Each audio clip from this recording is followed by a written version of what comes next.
des labyrinthes lumineux, scintillants, flamboyants, des étincelles immobiles, d'autres qui errent sur un arrière-plan sombre. Au-dessus de ces galaxies fantastiques, des lumières spectrales et de brillantes nuées multicolores. Cette description n'a rien à voir avec une hallucination provoquée par le LSD. Elle est extraite d'une communication de l'Académie des sciences d'Union soviétique. Là-bas, au cœur de ces villes où sont regroupés les savants, plusieurs équipes de poètes cherchent le secret de l'aura, comme les spirites du siècle dernier et les mystiques des vieilles générations. Entre la mer Noire et la plaine sibérienne, on est peut-être en train de prouver l'existence du corps astral.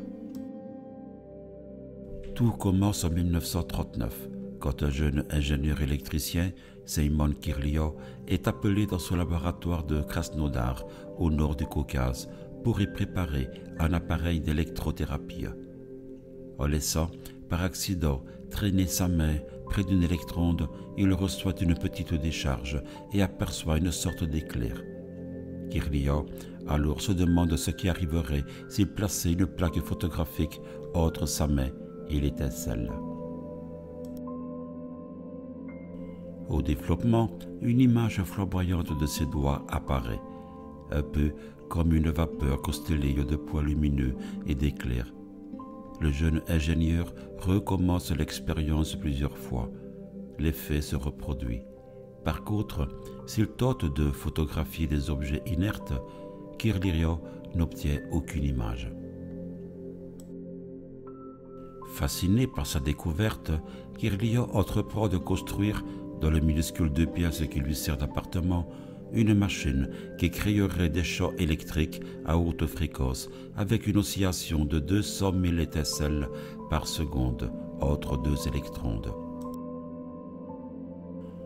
Tous ses loisirs sont consacrés à ses recherches.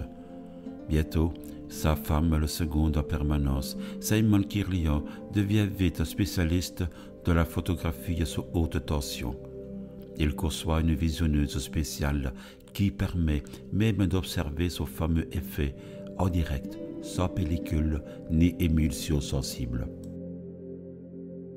Et, toujours, apparaît autour de ses doigts, de ses mains ou de n'importe quelle partie du corps soumise à l'effet électrique, une magnifique pyrotechnie aux couleurs plus chaudes les unes que les autres et dont les photographies attestent l'étrangeté. Depuis cette dernière découverte, les polémiques n'ont pas cessé. Certains scientifiques admettent que les étranges émanations lumineuses saisies par Kirlian pourraient bien être ce corps astral, l'aura des initiés, que les clairvoyants affirment distinguer autour du corps humain. D'autres refusent cette explication, sans toutefois en fournir une autre. Une chose est certaine, en faisant jaillir une petite étincelle fortuite, Seymon Kirlian a ouvert à notre connaissance un passionnant champ d'exploration. Pourtant, ce champ n'était pas si nouveau que cela. Vers 1890, un savant croate poursuivait des travaux presque authentiques aux États-Unis. Déjà, à l'époque, Nikola Tesla obtenait des photographies sous haute tension comparables à celles de Kirlian.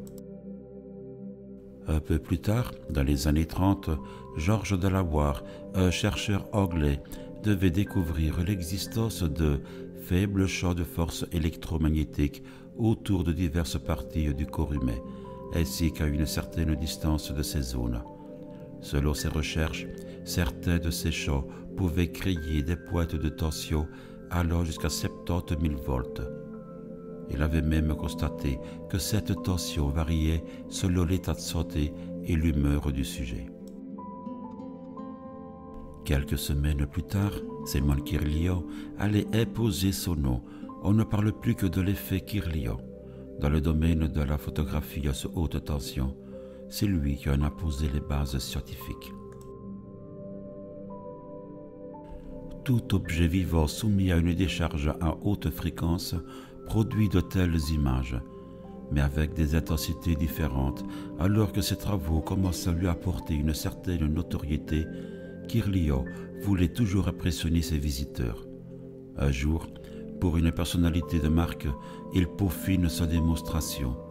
Pourtant, rien de très net ne se produit. L'ingénieur démonte sa machine, refait des essais, en vain.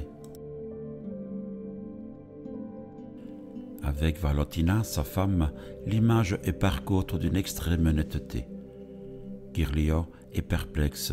Le lendemain, il croit avoir trouvé. La veille, il couvait une grippe particulièrement forte. La photographie le savait avant lui. Une nouvelle piste s'offrait à ses recherches. Peut-être serait-il possible de prévoir, grâce à l'effet produit par la photographie à haute tension, les maladies d'un sujet.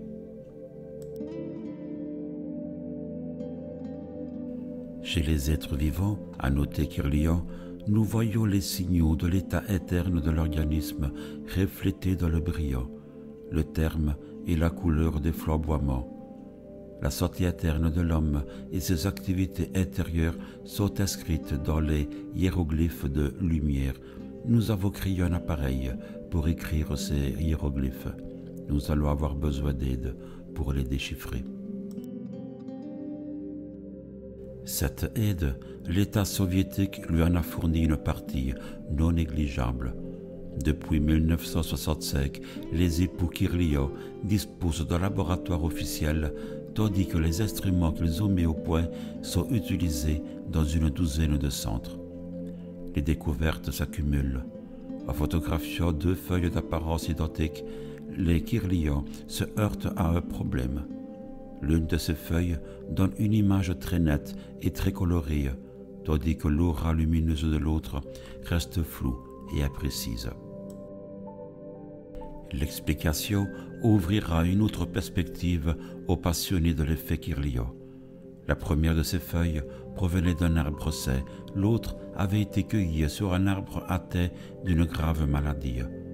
Une fois de plus, il devenait, peut-être, possible de détecter une maladie avant même l'apparition de tout symptôme, en dehors de toute intervention de psychisme humain.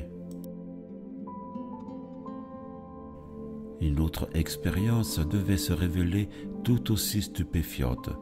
La photographie d'un morceau de feuille fraîchement coupé continuait à montrer une aura entière. Cette aura de feuilles fantômes présente les mêmes contours et les mêmes illuminations que celle de la même feuille intacte. Comment ne pas rattacher cette expérience troublante aux affirmations de certains amputés qui continuent à souffrir ou à sentir un membre depuis longtemps disparu? Comment ne pas penser à ces médiums qui disent voir des membres fantômes encore attachés au corps? Bien entendu, Simon et Valentina Kyrlian n'ont jamais conclu à l'existence du corps astral. Certains de leurs disciples ont allègrement franchi le pas. Les clairvoyants, eux, sont plus réservés sur l'effet Kyrlian.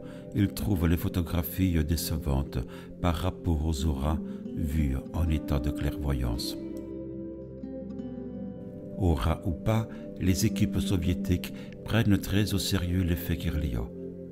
À l'université d'État de Kirov, ailleurs encore, biophysiciens et biochimistes tentent de percer les secrets du corps énergétique révélés par les photographies de Kyrlian. Leur hypothèse de base a de quoi surprendre. Ils imaginent, autour de la matière vivante, un genre de constellation élémentaire de type plasma biologique. Comme le fait remarquer Lyell Watson dans son Histoire naturelle du surnaturel, plasma sonne à la façon d'un mot sorti d'une réunion spiritualiste victorienne, mais en fait possède une réalité physique bien contemporaine. Un plasma, c'est un gaz qui a été si complètement ionisé que tous les électrons ont quitté le noyau des atomes. Cela se produit dans une réaction thermonucléaire quand la température est élevée de 300 millions de degrés. Toutefois, on n'a pas la preuve que quoi que ce soit de comparable puisse avoir lieu à la température du corps, ce qui ne signifie pas que cela soit impossible. Aura, plasma, plus les travaux effectués autour de l'effet Kirlian avancent, et plus ils révolutionnent notre appréhension de la biologie et, pourquoi pas, des phénomènes parapsychologiques.